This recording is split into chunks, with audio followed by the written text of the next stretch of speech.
Hello everyone, मेरा नाम है नितिन कपूर और आप देख रहे हैं ह्यूमंस ऑफ न्यूजीलैंड। हम आज बात करने वाले हैं उन कल्चरल शॉक्स के बारे में जो मुझे पर्टिकुलरली मेरी लाइफ में मैंने एक्सपीरियंस किए, खासतौर पे तब जब मैं 2005 से 2007 तक न्यूजीलैंड में ही था और अपना स्टडी वीज़ा कंप्लीट करने के बाद मुझे अनफॉर्चुनेटली इंडिया जाना पड़ा। Now I am back in the country, I am working here as well.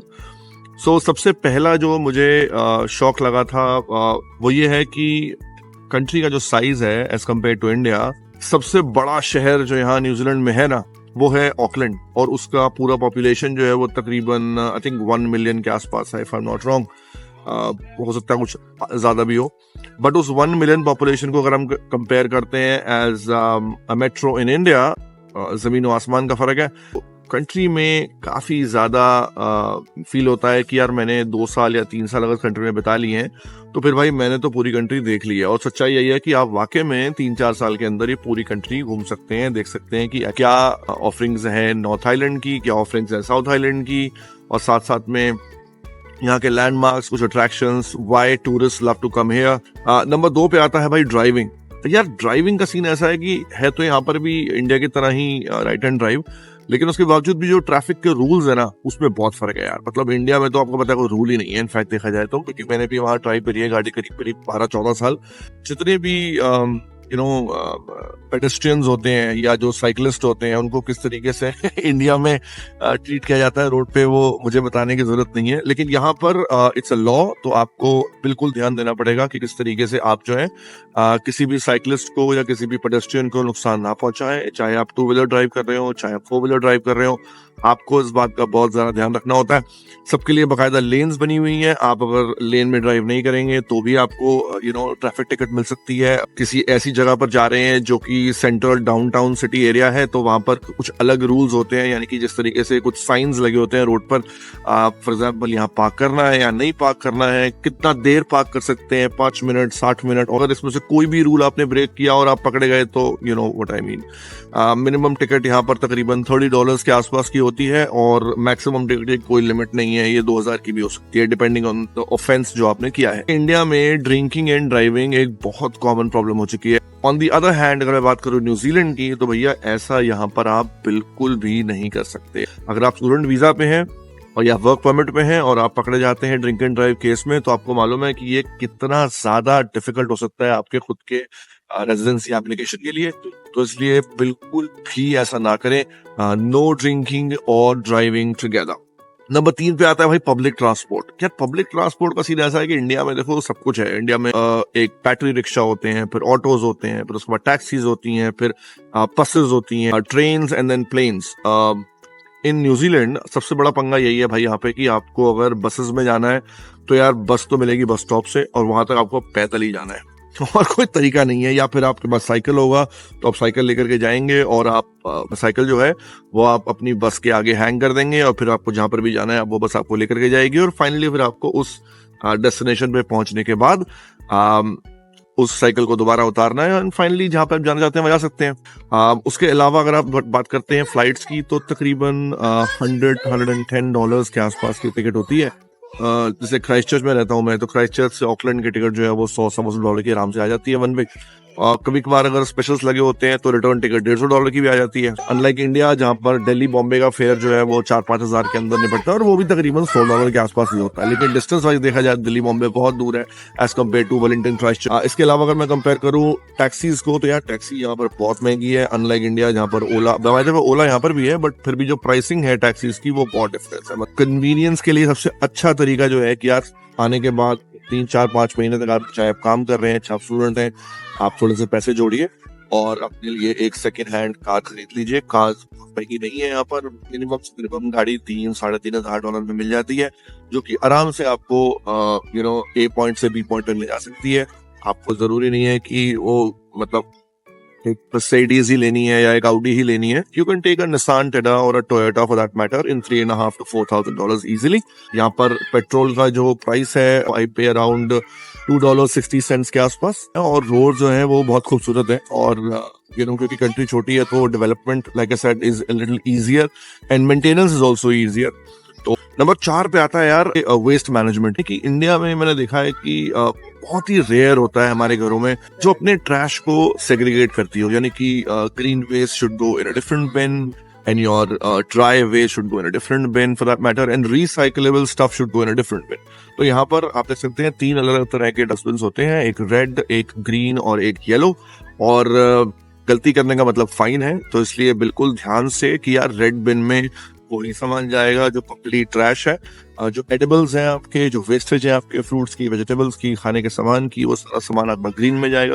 और तीसरा है येलो बिन, जिसमें आप अपने cardboard boxes, glass bottles, cans, tins, उन सब चीजों को इस्तेमाल करते हैं।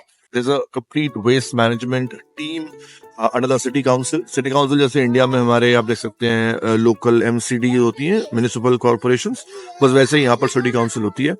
बट सिटी काउंसिल यहाँ पर जो है वो इंडिया के मुकाबले बहुत ज्यादा स्ट्रिक्ट है। तो नंबर 5 पे आता है वेल्थ गैप। तो यार जो वेल्थ गैप है ना वो बिल्कुल है, लेकिन इतना ज्यादा वास्ट नहीं है जैसा कि इंडिया में या बाकी साउथ एशियन कंट्रीज में देखने को मिलता है। यहाँ पर मैंने नोटिस किया है कि जैसे अगर ड्राइवर्स हैं आपके लिए, तो अगर आपको ड्राइवर रखना है ना अपने पास, तो यार आपको मिनिमम वेज पे करना पड़ेगा। और मिनिमम वेज का मतलब है about $23 from 1st of April 2024. Which is a lot of money. So I don't think it's fruitful for people to actually hire a driver. Similar way यहाँ पे हाउसमेट्स भी भैया इतने आराम से नहीं मिलती हैं, और अगर मिलेंगी तो भाई मिनिमम वेज देनी पड़ेगी आपको। ऐसा नहीं है इंडिया की तरह कि 4-5 हज़ार में काम करवा लिया। तो जो गैप है ना, इसलिए इतना ज्यादा नहीं है।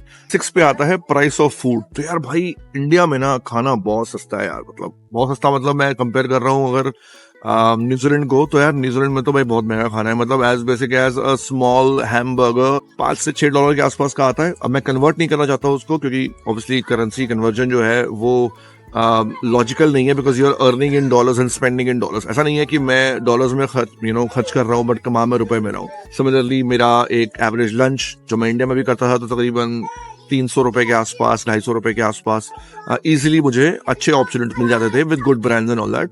But if I compare that to country like this, नहीं यार भाई मतलब $5-7 में तो लंच नहीं आएगा। बेयर मिनिमम आपको यहाँ पर $15 खर्च करने पड़ेंगे, चाहे आप एक नॉर्मल टेक वे से लीजिए लंच। और मैं लंच की बात कर रहा हूँ, डिनर की बात नहीं कर रहा हूँ। डिनर शायद 15 में भी ना आए। डिनर के लिए आपको मिनिमम $20 के आसपास खर्च करना होगा। तो दोनों कंट्रीज में प्राइस गैप बहुत ज्यादा है। खासतौर पे जब वो इंडियन सामान की हम बात करते हैं, तो बहुत सारा इंडियन सामान जो होता है आप नोटिस करेंगे, अगर इंडिया से ही आ रहा है तो यार देखो महंगा तो हो ही जाएगा, बिकॉज उस पर ट्रांसपोर्ट जुड़ जाएगी, और फिर उसके बाद वो शॉपकीपर जो है वो अपना मार्जिन भी रखेगा, तो भाई देखो वो सामान तो महंगा ही मिलेगा। अगर इंडियन सामान खरीदना है तो आप इंडियन ग्रोसरी स्टोर जा सकते हैं। अदरवाइज अगर आपको कोई ऐसा सामान लेना है जो बहुत कॉमन है, लाइक फॉर दैट मैटर मुझे अगर ओट्स लेने हैं, तो शायद मैं वो इंडियन ग्रोसरी स्टोर से ना लेकर मैं काउंटडाउन से या पैक एंड सेव से लूंगा, क्योंकि मुझे मालूम है कि वहां पर वो सामान ज्यादा सस्ता मुझे मिल जाएगा। बट वो इतना सस्ता तब भी नहीं होगा कि उसको इंडिया से मैं कंपेयर कर सकूं। नंबर 7 पे आता है street food and fast food. यार street food and fast food का कॉन्सेप्ट जो है ना वो आई थिंक एशिया में और अमेरिकाज में बहुत ज्यादा पॉपुलर है। इस कंट्री में स्ट्रीट फूड के नाम पे देखो आपको कुछ भी नहीं मिलेगा सिवाय fish and chips. Apart from that आपको स्ट्रीट फूड मिलेगा, लेकिन अलग अलग कंट्रीज का मिलेगा, क्योंकि इस कंट्री का पर्टिकुलरली कोई स्ट्रीट फूड ऐसा है नहीं, क्योंकि स्ट्रीट पे वेंडिंग अमेरिका या इंडिया की तरह इतनी आसान नहीं है। To take a license and to cook food on the streets is not that easy in here. There are a lot of rules and regulations that you have to follow. तो इसलिए थोड़ा सा स्ट्रीट फूड सेटअप जो है वो थोड़ा different है। On the other hand fast food की बात करूँ तो यार वो सारे ब्रांड जो इंडिया में अवेलेबल हैं, इनफैक्ट जो यहाँ अवेलेबल है इंडिया में उससे ज्यादा ही अवेलेबल है। मतलब फॉर दैट मैटर अभी नया मैं देख रहा था किसी की रील पर कि इंडिया में लॉन्च हुआ है पॉपाइज चिकन। यार यहाँ तो नामो निशान ही नहीं है अभी तक उसका। यहाँ तो वही बड़े बड़े giants like McDonald's and KFC and Burger King and Taco Bell, these are the 4 names that I have come across almost in every small town से लेकर बड़ी सिटी तक, हर मॉल में उन जगहों पे ऑलरेडी बने हुए हैं। वेजिटेरियन ऑप्शंस, मैं इसलिए बोल रहा हूँ कि मैं खुद वेजिटेरियन हूँ। आई थिंक सिर्फ एक बर्गर मिलता है बर्गर किंग में वेजिटेरियन है। टाको बेल में भी 1 या 2 ऑप्शंस हैं। मैकडॉनल्ड्स में कुछ नहीं मिलता है जो वेजिटेरियन है। बहुत डिफरेंस है यार स्ट्रीट फूड और फास्ट फूड में भी। यहाँ पर 8वें नंबर पे आता है रिस्पेक्ट ऑफ कल्चर। यार ये पॉइंट्स तो मिलेंगे न्यूजीलैंड को, क्योंकि यहाँ में कितना आसान, कितना कैजुअल हो चुका है ये कि हम किसी को भी कभी भी कुछ भी बोल देते हैं। For that matter please don't mind me saying that, because ये मैंने बहुत कॉमनली सुना है इंडिया में, किसी को भी बिहारी बोल देना, किसी को भी मद्रासी बोल देना, ये बहुत कॉमन चीजें हैं इंडिया में। और शायद उन लोग को इतनी आदत हो गई है कि वो लोग इस बात को लेकर के अब ऑब्जेक्शन भी नहीं रेज करते हैं when they are working in metros like these, because ultimately they come here for a livelihood. But अगर मैं न्यूजीलैंड की बात करूँ ना भाई, यहाँ पे ना आप किसी को कुछ भी फालतू नहीं बोल सकते हो। रिस्पेक्टिंग ऑफ अदर कल्चर बहुत कॉमन है, क्योंकि यहाँ पर जितने भी लोग रहने वाले हैं उसमें से आई थिंक 95% लोग जो हैं वो न्यूजीलैंड के बाहर से ही आए हैं बसने के लिए यहाँ पे। अगर वो नहीं आए हैं तो उनके पेरेंट्स आए होंगे या उनके ग्रैंड पेरेंट्स आए होंगे। और बाकी के जो 5% लोग हैं वो माउरी डिसेंडेंट्स हैं। They were the first ones who actually discovered.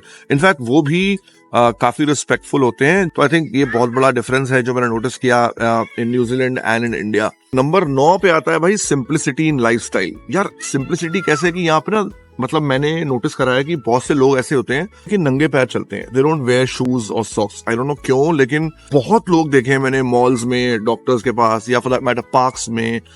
They don't wear shoes. They don't wear, slippers. They don't wear Crocs. They just don't wear anything in the feet. They are barefoot all the time. And not only that, जिस तरीके से India में हम festival celebrate करते हैं, या America में या यूके में फॉर दैट मैटर, वो जैसे क्रिसमस आता है अगर, तो आपने देखा होगा कि इंडिया के सारे मॉल्स और यूके में भी और अमेरिका में भी भाई इतना पैसा लगा के डेकोरेशन करके और दुनिया जहान का लोग अपने घरों के बाहर लाइटें लगाते हैं और क्या करते हैं। बट आई थिंक यहाँ पर भाई इतना कुछ तो नहीं देखा मैंने। मतलब मैंने I was here on the Diwali, I was here on the Christmas. In fact, when I was studying here, I've seen that time also. ना तब था और ना अब है। लोगों को ज्यादा यहाँ पे शोषा करने की आदत नहीं है, अनलाइक इंडिया। ये एक बहुत बड़ा डिफरेंस है। अगर कोई और इसके अलावा है और आपने पूरी वीडियो देखी है तो आप प्लीज नीचे कमेंट करके बताइए। And until then, if you like the video and subscribe to the channel so that we can grow and get motivation. Take care. Bye bye.